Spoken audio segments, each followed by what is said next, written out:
Area में ऐसे किसी भी ऑटो वाले का पता नहीं चला है जिसके ऑटो के पीछे फिल्म स्टार का पोस्टर हो। वहीं बिट्टू से जुड़े किसी ऐसे आदमी का पता चला है जो किसी ऑटो वाले को जानता हो। तो हो सकता है वो किसी दूसरे एरिया का। बाकी एरियाज में पता करो। सर, बुद्धनगर पुलिस को इस औरत की लाश मिली थी। इसकी लोअर बॉडी पूरी तरह से डैमेज थी। ये तो डॉली लग रही है। जी हाँ सर, लेकिन बुद्धनगर पुलिस ने बॉडी पोस्टमार्टम के लिए भिजवाई थी। डिटेल रिपोर्ट आना भी बाकी है, पर उनका कहना है कि ये लेडी प्रेग्नेंट नहीं थी। शक्ल तो डॉली की लग रही है। डॉली मिसिंग है, लेकिन डॉली प्रेग्नेंट थी। डॉली की सास और पड़ोसियों ने यही कहा था।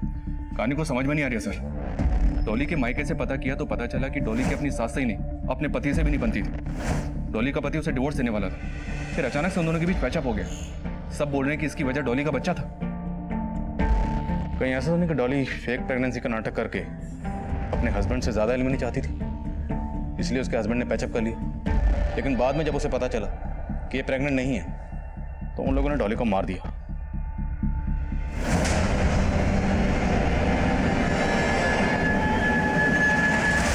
सर, आप कुछ भी आरोप लगा रहे हैं हम पर। डॉली प्रेग्नेंट थी सर। डॉली प्रेग्नेंट नहीं थी, लाश मिली है उसकी। क्या सर, आपको शायद कोई गलतफहमी हुई होगी। वो किसी और की लाश होगी। ये है जिसकी लाश हमें मिली। कौन है? देखो कौन है? आपकी बहू और आपकी वाइफ डॉली है ना? अब बोलो, क्या कांड किया इसके साथ? सर, हमने कोई कांड नहीं किया सर। हम तो खुद हैरान है ये सब जान करके सर। और सर, डॉली प्रेग्नेंट थी। अगर आपको अब भी यकीन नहीं आता सर, तो आप डॉली के डॉक्टर से पूछ सकते हैं। कौन डॉक्टर? सर, अग्रवाल मैटरनिटी के डॉक्टर अग्रवाल।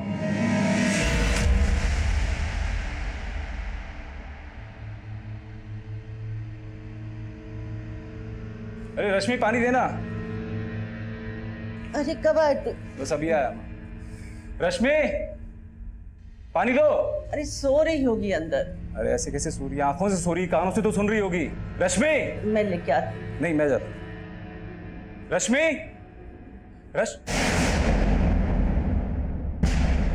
अरे रश्मि कहाँ है? सर, ये डॉक्टर अग्रवाल वही डॉक्टर है जिस पर पहले भी बच्चे एक्सचेंज करने के आरोप लग चुके हैं। अब ये डॉक्टर अग्रवाल ही हमें सुनाएगा डॉली की प्रेगनेंसी की असली कहानी। चलो।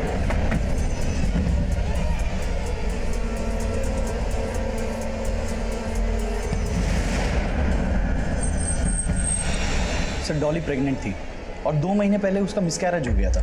उसने मुझे रिक्वेस्ट किया कि ये सब बातें मैं उसके घर वालों को ना बताऊं। लेकिन वो लगातार तेरे पास आ रही थी। हाँ सर, लेकिन मुझे ये नहीं पता है कि वो झूठे प्रेगनेंसी का नाटक क्यों कर रही है। सुन ज्यादा होशियारी मत कर। तेरी पूरी कुंडली निकाल के हम आए। ये बता कि डॉली की फेक प्रेगनेंसी में तेरा क्या रोल था? सर, वो मुझे उसने एक बच्चे का बंदोबस्त करने के लिए कहा था। ऐसे बंदोबस्त उन्हें पहले भी किए होंगे, है ना? डॉली को किसका बच्चा देने वाला था? सर, कुछ टाइम पहले हमारी क्लिनिक में एक लड़की आई थी सर, जिसकी उम्र काफ़ी कम थी और उसका बाप चाहता था कि मैं उसका अबॉर्शन करूं। देखो, उसकी प्रेगनेंसी को 3 महीने से ऊपर हो गया है और इतनी कम उम्र में अबॉर्शन करवाना कितना रिस्की हो सकता है पता है तुम्हें? डॉक्टर साहब, अभी उसकी शादी भी नहीं है। लेकिन ऐसे में अगर रश्मि का अबॉर्शन करवाएंगे तो उसकी जान भी जा सकती है। देखो, रश्मि को ये बच्चा कैरी करना ही पड़ेगा। पर सर, देखो, तुम्हें बच्चा नहीं चाहिए ना? नहीं। लेकिन अपनी बेटी से अगर बच्चा कैरी करवाओगे तो मेरे पास ऑफर है। ऑफर? सर, मैंने उसके बाप को 5 लाख देने का ऑफर किया सर, और वो मान भी गया। डॉली की फेक प्रेगनेंसी की कहानी तो तूने सुना दी। अब ये बता कि डॉली के मर्डर से तेरा क्या लेना देना? सर, मेरा कुछ लेना देना नहीं है सर। सर, डॉली डॉक्टर से 12 तारीख को मिली थी और 12 तारीख को ही वो गायब हो गई थी। हो सकता है डॉक्टर अब भी कुछ छुपा रहा है। इसे थाने बुलाओ, वहां से ठीक से पूछताछ करते हैं। और इसके क्लिनिक के सीसीटीवी फुटेज में चेक करो कि डॉली वाकई उस दिन उससे मिलने आई थी या नहीं। सर, और वो लड़की रश्मि, उसे और उसके बाप को दोनों को थाने बुलाओ। अरे आई क्या रश्मि? अरे आस पड़ोस में सब जगह ढूंढ रही है, कहीं कोई पता नहीं चला। तुमको देखना।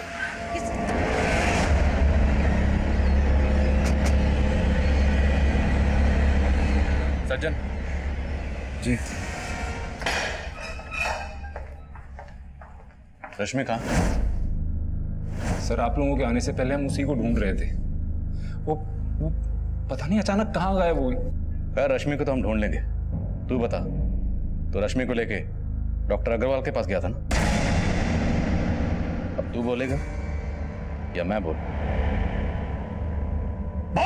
सर हम तो अबॉर्शन करवा नहीं गए थे सर, लेकिन डॉक्टर अग्रवाल ने बोला कि अबॉर्शन नहीं हो सकता है। रश्मि की जान को तो खतरे में नहीं डाल सकते थे ना, इसलिए मैंने उनका ऑफर मान लिया। और तेरी नाबालिग बेटी को प्रेग्नेंट किसने किया? किसने किया? बोल। सर उसका रेप हुआ था सर। रेप? रश्मि ने खुद बताया था रेप के बारे में। वो जहाँ काम करती थी, उसका मालिक और उसके दोस्त ने उसके यार राहुल, तूने अच्छा किया तो घर पे आ गया।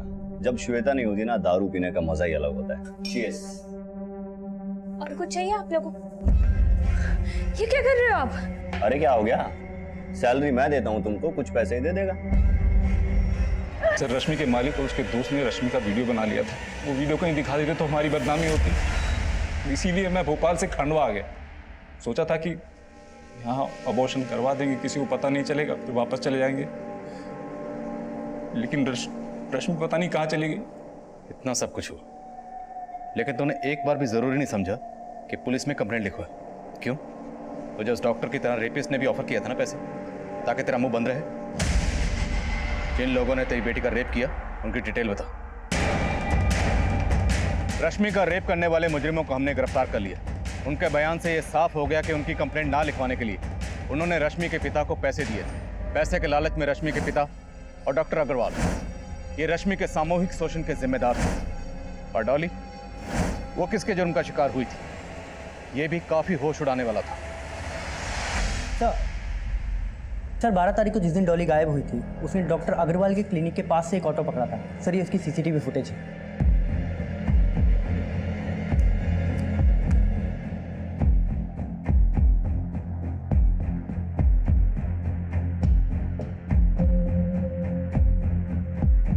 ये ऑटो के पीछे किसी फिल्म स्टार का पोस्टर जैसा कुछ लग रहा है। सर केमिस्ट ने हमें बताया था कि जिस ऑटो वाले ने उसके यहाँ से सर्जिकल नाइफ खरीदा था, उसके ऑटो के पीछे फिल्म स्टार का पोस्टर था। तो सर इस ऑटो के पीछे भी फिल्म स्टार का पोस्टर है। हो सकता है ये वही ऑटो वाला हो। लेकिन सर इसकी पहचान करना मुश्किल है, क्योंकि इसके ऑटो के पीछे जो नंबर प्लेट है वो फेक है। तो हो सकता है इस ऑटो का इस्तेमाल सिर्फ क्राइम करने के लिए करता। लेकिन सर हमें इस ऑटो की कोई लीड नहीं मिल रही, तो हम इस आदमी को ढूंढेंगे कैसे? सही, तुम्हें याद है केबिन्स ने कहा था, लेकिन बहुत अजीब आदमी था सर। हर बात पे समझे ना ऐसे बोलता है, जैसे ही उसका तकिया कलाम हो। तो अब अगर ऑटो नहीं मिल रहा तो हम ऐसे ऑटो वाले को ढूंढेंगे जिसका तकिया कलाम हो, समझे ना। सर, रश्मि को उसके घर के पास से एक लड़के के साथ एक ऑटो में बैठे देखा गया। सीसीटीवी में कैप्चर हुआ है।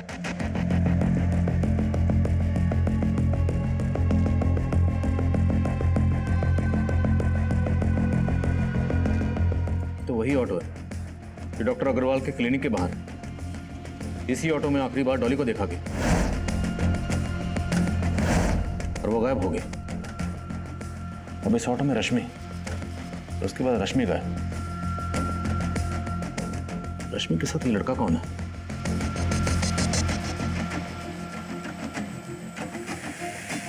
जानता हूँ। तो रश्मि के साथ बैठकर उस ऑटो में कहाँ गया था? सर रश्मि अचानक से खंडवा आ गई थी अपने फैमिली के साथ, तो मैं बस उसे मिलने आया था। और फिर वहाँ से उस ऑटो में बैठकर हमें ग्राउंड की तरफ आए थे, क्योंकि अगर हम वहाँ पर बात करते तो रश्मि के पापा हमें देख लेते। तुम्हारे साथ इतना सब हो गया और तुमने मुझे एक बार भी नहीं बताया। मैंने सोचा था विवेक मैं तुम्हें सब कुछ बता दूंगी, पर मुझे डर लगा कहीं तुम मुझे गलत ना समझो। रश्मि गलत तुम नहीं, गलत वो लोग हैं। और फिर सर रश्मि से मिलके मैं घर चला गया और रश्मि उसी ऑटो में बैठकर अपने घर की तरफ निकल गई थी। सर मैं सच बोल रहा हूँ, मुझे इससे आगे कुछ भी नहीं पता है। बिट्टू के साथ देखा गया ब्लू शर्ट वाला आदमी और ऑटो वाला दोनों एक ही थे, और यही वो फिल्म वाला अंकल था जिसने बिट्टू को मारकर उसके ऑर्गन निकाल लिए थे। डॉली को भी उसी सर्जिकल नाइफ से मारा गया था और डॉली के ऑर्गन नहीं निकाले गए थे। हम ना तो मुजरिम के मोटिव का कोई अंदाजा लगा पा रहे थे और ना ही मुजरिम का। हम पर प्रेशर यह भी था कि उसने अब रश्मि को भी गायब कर दिया था। रश्मि को बचाने के लिए जरूरी था कि हम जल्द से जल्द उस मुजरिम की पहचान पता कर लें। तभी हमें एक क्लू मिला। समझे ना। अच्छा वो मुन्ना की बात कर रहे हो? हाँ हाँ, मुन्ना मुन्ना कहाँ है वो आजकल? अरे वो तो आजकल ऑटो भी नहीं चलाता। क्यों, क्या हो गया?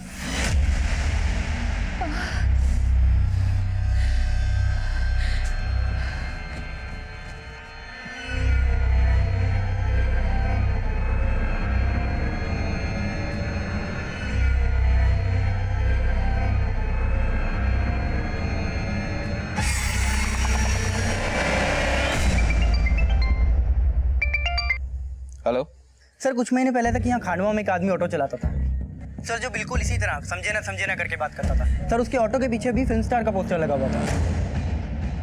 क्या नाम है उसका? सर मुन्ना। सर यहाँ पास के दीपला गांव का रहने वाला है।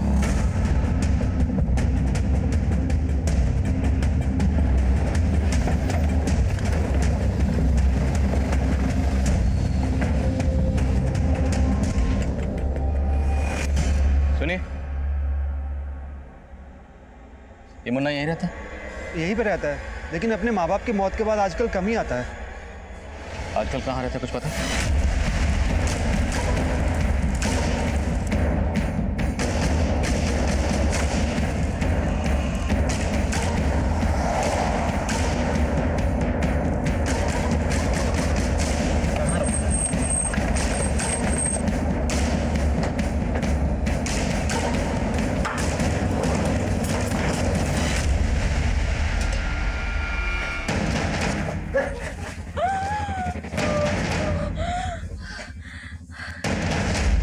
समझे ना साहब, मेरे बाबा ने मुझे बोला था कि मैं किसी बच्चे के शरीर के पुर्जे निकाल कर अगर साधना करूंगा तो मुझे खजाना मिलेगा। इसलिए मैंने बच्चे की तलाश शुरू की और एक दिन मेरी नज़र बिट्टू पे पड़ी।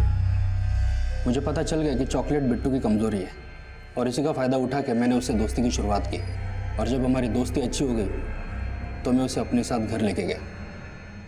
लेकिन जब बिट्टू को मेरी नीयत के बारे में पता चला तो वो मुझसे भागने लगा साहब। फिर मैंने चॉकलेट में नशे की दवा मिलाकर खिला दिया और बेहोश कर दिया उसे और उसकी बलि चढ़ा दी साहब। समझे ना? बलि देनी थी तो ऑर्गन क्यों निकाले? क्योंकि बाबा ने मुझे बोला था कि सिर्फ उसकी बलि नहीं, उसके शरीर के पुर्जे भी निकालने थे। समझे ना?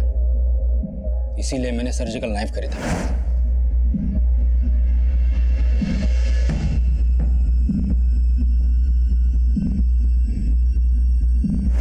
और बाबा ने यह भी बोला था साहब कि शरीर के पुर्जों को पानी में उबाल कर वो पानी पीना होगा और एक अजन्मे बच्चे की पूजा भी करनी थी मुझे। इसलिए तूने डॉली को उठाया? हाँ साहब, लेकिन बाद में पता चला कि डॉली गर्भवती नहीं थी। समझे ना?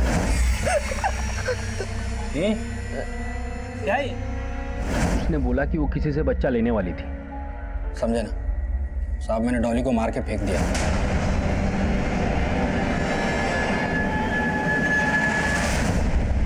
फिर मैंने उस लड़की को टारगेट किया। सब कुछ ठीक चल रहा था साहब, अब अचानक से आके, समझे ना? अब तुझे हम समझाएंगे, समझे ना? समझाओ इसे। वो मुजरिम इतना सिरफिरा था कि उसने वाकई सर्जिकल नाइफ से रश्मि की कोख से उसके अजन्मे बच्चे को निकालने की तैयारी कर रखी थी। वो तो गनीमत थी कि हम वक्त रहते वहां पहुंच गए और रश्मि और उसके बच्चे को बचा लिया। मुन्ना ने जिस मकसद से इन जुर्मों को अंजाम दिया, ये अंधविश्वास का वो पागलपन था जो ताउम्र मुझे याद रहेगा। हमने जल्दी बंगाल से उसके उस्ताद, उस तांत्रिक बाबा को भी गिरफ्तार कर लिया। लेकिन सवाल ये था कि एक सरफिरा मुजरिम मुन्ना, जिसका बिट्टू, डॉली और रश्मि से दूर दूर तक कोई ताल्लुक नहीं था, आखिर उसने इन तीनों को ही अपना टारगेट क्यों बना लिया? बिट्टू जब किसी अनजान आदमी से चॉकलेट लेकर घर पहुंचा तो एक जुर्म ने दस्तक दी थी। बिट्टू की मां ने अगर उस वक्त ये जानने की कोशिश की होती कि ये चॉकलेट देने वाला कौन था तो शायद बिट्टू मुन्ना के इस जुर्म से बच सकता था। लेकिन बिट्टू की मां ने जुर्म की इस दस्तक को नजरअंदाज कर दिया। फेक प्रेगनेंसी का नाटक करके डॉली ने खुद ही अपनी जिंदगी में जुर्म को न्योता दिया था। लेकिन मजबूर रश्मि की परेशानी को अगर उसके पिता ने पॉजिटिवली लिया होता तो शायद इतनी छोटी सी उम्र में रश्मि को इतनी बड़ी मुसीबतों का शिकार ना होना पड़ता। अब मैं आदिल खान आपसे इजाजत लेता हूं। आपसे फिर मुलाकात होगी एक नए केस के साथ। तब तक देखते रहिए।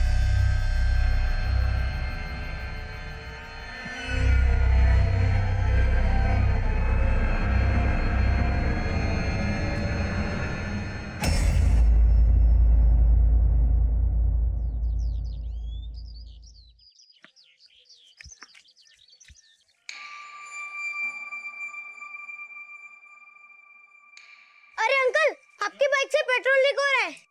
अरे ये कैसे लीक हो गया पेट्रोल?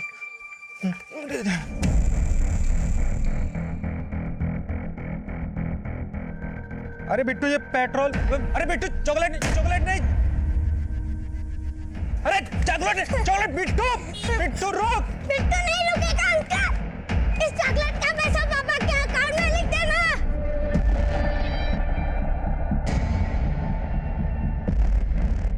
आज चॉकलेट चुराई है, कल लूट करेगा, परसों डाका डालेगा। तू यही सब करने के लिए पैदा हुआ है। अरे क्या बोले जा रहे हैं? बच्चा है, क्यों बात का पतंगड़ बना रहे हैं? चल बिट्टू। रुक, ये बच्चा नहीं है, ये हमारा बाप बन गया है और इसकी जिम्मेदार हो तुम। तुमने इसकी सारी बुरी आदतों पे पर्दा डाल के रखा है। कभी खुद की आदतों को देखा है? अरे क्या बकवास कर रही तुम ये? बच्चे के सामने मुंह मत खुलवाओ मेरा, सब पता है कितने पानी में हो।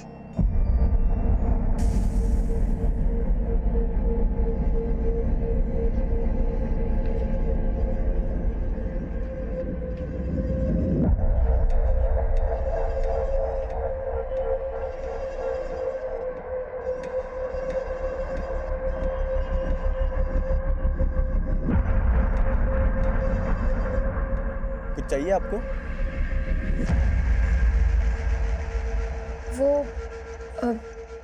वो मुझे प्रेगनेंसी टेस्ट किट चाहिए। क्या प्रेगनेंसी टेस्ट किट? वो मेरी दीदी के लिए।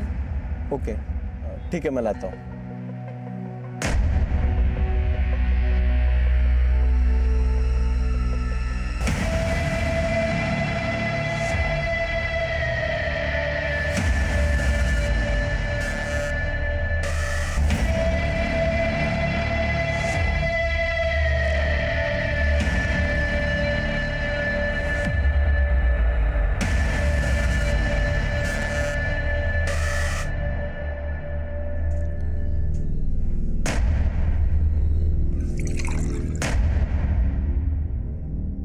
गरम पूरी लेकर आती हूँ। बड़ी देर लगा दी स्कूल से आने में, काम पर नहीं जाना क्या? वो हम सहेली से नोट्स लाने गए थे, इसीलिए लेट हो गए। बस बहुत हो गया पढ़ाई का नाटक। पढ़ लिख कर होगा क्या? आज अपने पापा का हाथ बटाएगी तो कल को तेरे शादी के ही काम आएगा ना। और तू ही बता, अरे देखा कैसे बिना जवाब दिए चली गई। इसकी अकल ऐसे ठिकाने नहीं आएगी।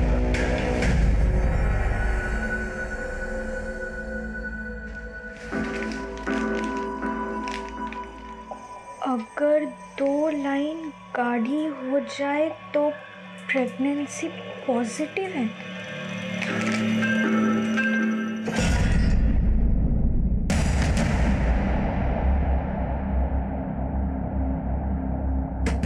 रश्मि, ओ रश्मि, अरे कर क्या रही इतनी देर से अंदर? आई दादी। जल्दी निकल, तुझे काम पे लेट हो जाएगा।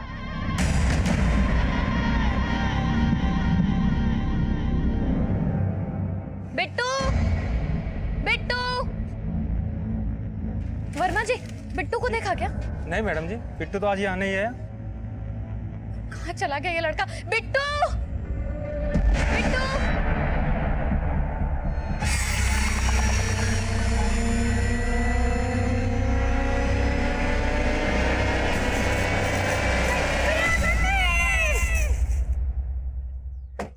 नमस्कार, आदाब। मैं inspector Adil Khan, crime petrol Dastak में आपका स्वागत करता हूं। आज जिस केस का जिक्र मैं करने वाला हूं वो मध्य प्रदेश के खंडवा का था। 9 साल के बिट्टू और उसके माँ बाप की जिंदगी में एक जुर्म ने दस्तक दी थी।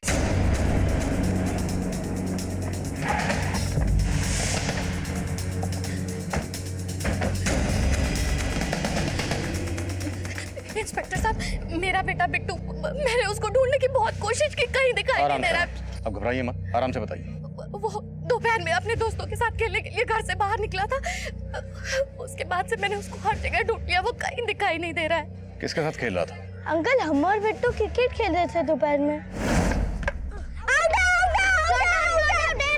नो बोले। चल मेरी बैटिंग है, चल फील्डिंग कर। अरे नॉट आउट है ना, उसने आगे से बॉल मारा। चल चल चल, मैं आ रहा हूँ। अरे कहाँ जा रहे हैं? अरे सुसु आ रही है, वेट। लेकिन बिट्टू वापस आया नहीं। हमें लगा कि उसकी फील्डिंग की बारी आई तो शिशु का बहाना करके घर चले गया। कहाँ खेले तुम लोग? बिट्टू तो उधर गया था झाड़ी के पीछे टॉयलेट करने के लिए।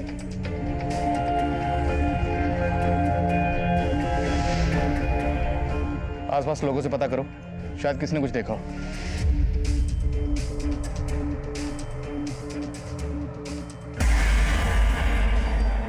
विनीता, बिट्टू को कुछ पता चला? मिल गई फुर्सत तुम्हें आने की। क्या बात कर रही हो तुम? हाँ, तुमने जैसे ही मुझे इन्फॉर्म किया सीधा मैं यहाँ चला आया हूँ। सर, बिट्टू को कुछ पता चला? आप? जयदेव, बिट्टू का पापा। लेकिन मिल जाएगा आपका बच्चा, हम ढूंढ रहे हैं। उसे गायब हुए 7-8 घंटे हो गए। क्या कभी वो इतनी देर घर से बाहर रहा है? नहीं सर। पर क्या आपको किसी पर शक है जो बिट्टू को गायब कर सकता है? वो मोनू जो आज मेरे बच्चे के साथ खेल रहा था इंस्पेक्टर साहब। मोनू वो बच्चा? बच्चा नहीं है, एक नंबर का बदमाश है वो। और उसकी माँ भी कोई कम नहीं है। इंस्पेक्टर साहब अभी कुछ दिन पहले ही उस मोनू ने मेरे बेटे को बहुत मारा था। छोड़ूंगा नहीं तेरे को बिट्टू। मैंने क्या किया जो तू मुझे मार रहा है? बिट्टू, तू कैसे हाथ लगा रहा है मेरे बेटे को? हाँ, तू थप्पड़ लगाऊंगी का। बिट्टू तुझे लगी तो नहीं ना? तो अगली बार से लड़ाई की ना तो ऐसा थप्पड़ मारूंगी कि हाथ रखेगा, समझा? अरे मेरे बेटे को कैसे मारी है तू? तेरी हिम्मत कैसे है मेरे बेटे को मारने की? संभाल के रख अपने बेटे को, अगर इतना ही प्यार है तो समझी? तो मेरे बेटे को तू मारेगी तो मैं देखती रह जाऊंगी? इतनी अकल है तेरे अंदर, पता कुछ है नहीं हो रहा कि बवाल कर। क्या तमाशा कर रही तुम? उस झगड़े के बाद से मेरे और मोनू की माँ की बातचीत बंद है। हालांकि मेरा बेटा खेलता है उस मोनू के साथ, लेकिन ये बात उसकी माँ को बिल्कुल अच्छी नहीं लगती। एक नंबर की चालाक औरत है वो। मुझे तो लगता है इंस्पेक्टर साहब उसी ने बच्चों के साथ मिलकर मेरे बिट्टू को गायब किया है। मुझे पता था सर, वो मुझ पर ही शक करेगी। मैं इतनी गई गुजरी नहीं हूँ सर कि इतनी छोटी सी बात पर किसी भी बच्चे के साथ कोई गलत काम करूंगी। बात छोटी जरूर थी, लेकिन इतनी बढ़ गई कि बिट्टू की माँ के साथ आपने हाथापाई की। हाथापाई? मैंने? सर उसने हाथापाई शुरू की। तो खत्म आपने की होगी उसके बेटे को गायब करके। देखिए, अगर कुछ भी छुपा रही हैं तो साफ साफ बता दीजिए। सर मैं आपसे कह रही हूँ ना, मैं कुछ नहीं छुपा रही हूँ। ये मोनू की माँ देखने से चालाक लग रही है सर, पर क्या वो ऐसा करेगी? हो सकता है बिट्टू की माँ का शक सही हो। इस लेडी के बारे में पता करो।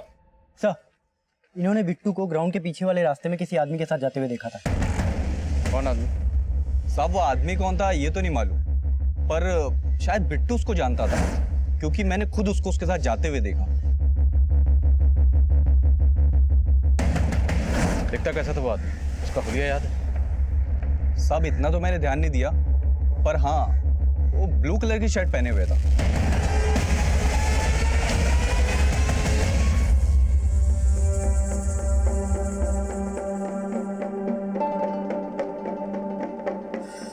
कहाँ जा रहा है बिट्टू? अंकल मैं अपने घर जा रहा हूँ। अरे तू घर चला जाएगा तो इतने सारे चॉकलेट तुझे कौन देगा, समझे ना? नहीं अंकल, पर मुझे अपने घर जाना है। मैं अपने घर जा रहा हूँ। चुपचाप बैठ इधर। खंडवा से बिट्टू को गायब हुए 10 घंटे गुजर चुके थे और बिट्टू का पता लगाने के लिए हम हर मुमकिन कोशिश कर रहे थे, और तभी हम एक जंगल के पास बिट्टू की लाश मिली। सिंह ये जंगल वाला एरिया है, अच्छी तरह से पूरे जंगल छान मारो, कुछ भी छूटना नहीं चाहिए। हाँ सर, आइए सर। बिट्टू की लाश है, बहुत बूटा मर्डर है। इतने छोटे से बच्चे को इतनी बुरी तरह कत्ल किया गया, जरूर किसी ने दुश्मनी निकाली है। सर बिट्टू की माँ ने मोनू की माँ पे शक जताया था, पर बिट्टू को तो उस ब्लू शर्ट वाले आदमी के साथ देखा गया था, और उस आदमी के बारे में अभी तक हमें कुछ पता नहीं चला है। हो सकता है इस ब्लू शर्ट वाले का बिट्टू की माँ से कोई कनेक्शन, या इसके पेरेंट्स की बैकग्राउंड में कोई ऐसा हो जिसका ये सब करने के पीछे कोई स्ट्रॉन्ग मोटिव हो। बिट्टू के पेरेंट्स को इन्फॉर्म करो और बॉडी को पोस्टमार्टम के लिए भेज दो।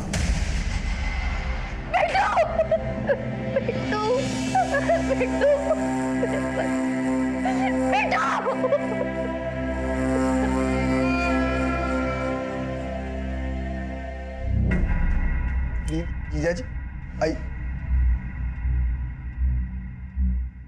इतना सब अचानक हो गया और ऐसे वक्त में हम लोग तुम्हारे साथ नहीं थे। पर विनीता कहाँ पर है? पुलिस स्टेशन गई है। Police station? किस लिए?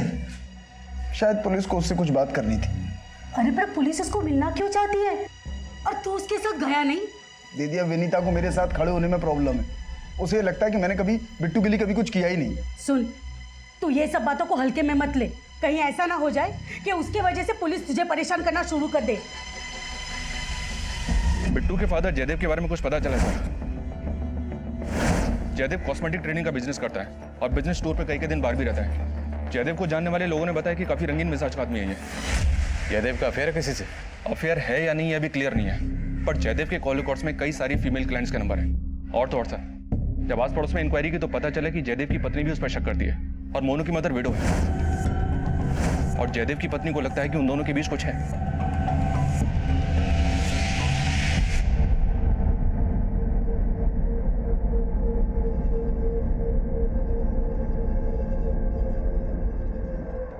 श्वेता, श्वेता यार मैं ऑफिस के लिए लेट हो रहा हूँ। बस 2 मिनट हाँ मैं जा रहा हूँ। अरे रश्मि, श्वेता, श्वेता देखो रश्मि क्या हुआ? रश्मि, रश्मि क्या हुआ उसको? रश्मि क्या हुआ इसे? पता नहीं। रश्मि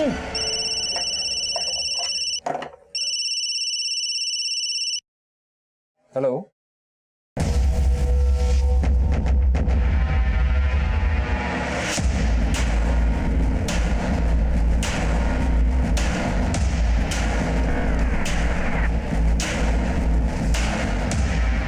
क्या हुआ मैडम?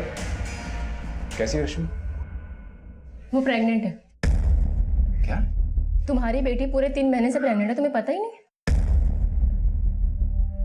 देखो सज्जन, गरीब थी इसलिए काम पे रख लिया। अपनी बेटी को अपने घर पे ही रखो, मुझे ऐसी लड़की को काम पे नहीं रखना।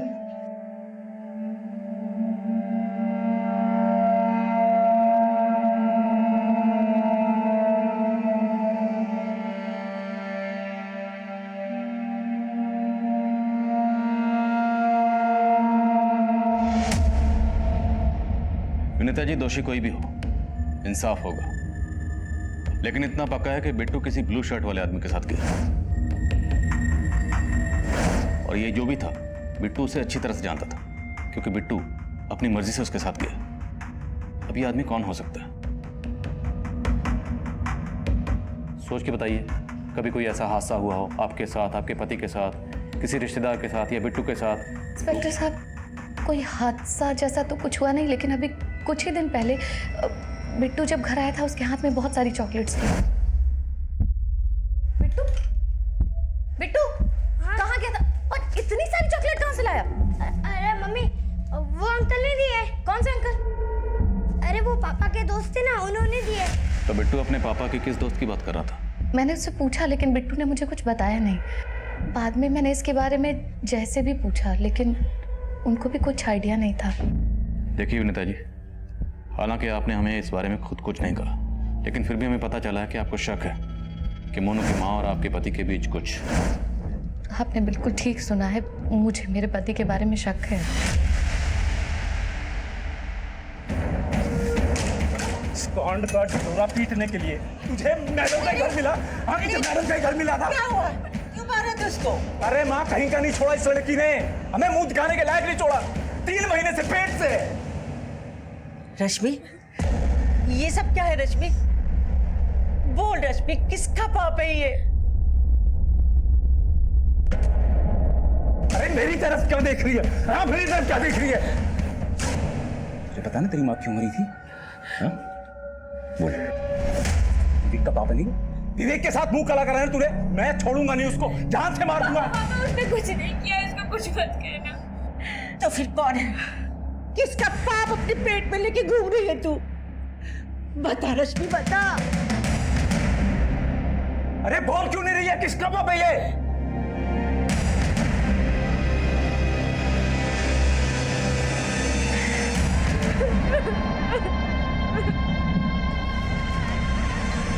सर, बिट्टू की पोस्टमार्टम रिपोर्ट के मुताबिक बिट्टू की मौत एक्सेसिव ब्लीडिंग की वजह से हुई है। उसके पेट को सर्जिकल नाइफ से काटा गया था। Surgical knife? जी हाँ सर। बिट्टू की बॉडी से लिवर और किडनी दोनों गायब है। बॉडी को काटने से पहले बिट्टू को बेहोश किया गया था। उसकी फूड पाइप में चॉकलेट के ट्रेसेस मिले। शायद उसे चॉकलेट में कुछ मिलाकर दिया गया था। मतलब बिट्टू को चॉकलेट खिलाकर पहले बेहोश किया गया, फिर उसके ऑर्गन निकाले गए।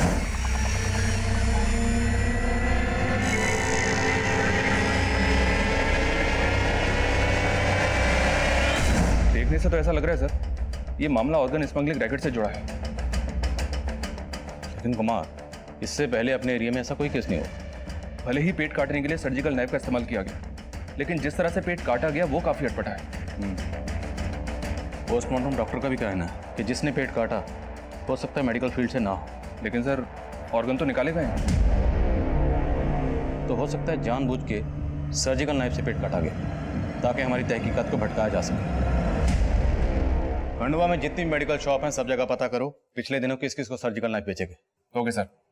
एक अजीब बात पता चली है सर, बिट्टू की एक बुआ है सिमरन। बिट्टू के गायब होने के ठीक एक दिन पहले सिमरन और उसका पति तीर्थ पे उज्जैन चले गए थे। तीर्थ? जी हाँ सर। पता चला है कि उनका कोई बच्चा नहीं है और उसी के लिए वो दोनों यहाँ वहाँ पीर फकीर से मिलते रहते हैं। तो तुम्हें लग रहा है कि बिट्टू की मौत के पीछे ऑर्गन स्मगलिंग नहीं, कोई तंत्र मंत्र का चक्कर? अभी तक कुछ क्लियर नहीं है सर, अगर हम तहकीकात करेंगे तो शायद कुछ निकल आए। ठीक, सिमरन और उसका पति दोनों की डिटेल निकालो। Okay sir. सर माना कि हमें बच्चा नहीं है, पर बच्चा पाने के लिए हम बिट्टू को तंत्र मंत्र की बलि क्यों चढ़ाएंगे? तो बिट्टू के गायब होने के ठीक एक दिन पहले आप दोनों शहर से बाहर क्यों गए थे? पूजा पाठ कराने गए थे।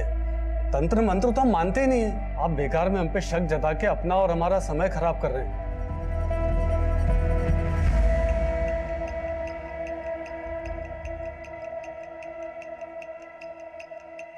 डॉक्टर साहब, उसका अबॉर्शन हो जाएगा ना? देखो उसकी प्रेगनेंसी को 3 महीने से ऊपर हो गया है और इतनी कम उम्र में अबॉर्शन करवाना कितना रिस्की हो सकता है पता है तुम्हें?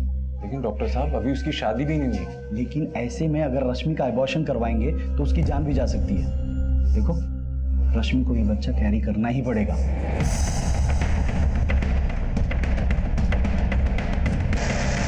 रश्मि इस केस का वो चेहरा थी जो उस वक्त हमारी नजर में नहीं आया था, लेकिन रश्मि का इस केस से एक चौंका देने वाला कनेक्शन था जिसके तार बिट्टू के मर्डर से भी जुड़े थे। लेकिन इससे पहले इस केस में एक सरप्राइजिंग ट्विस्ट आया। चल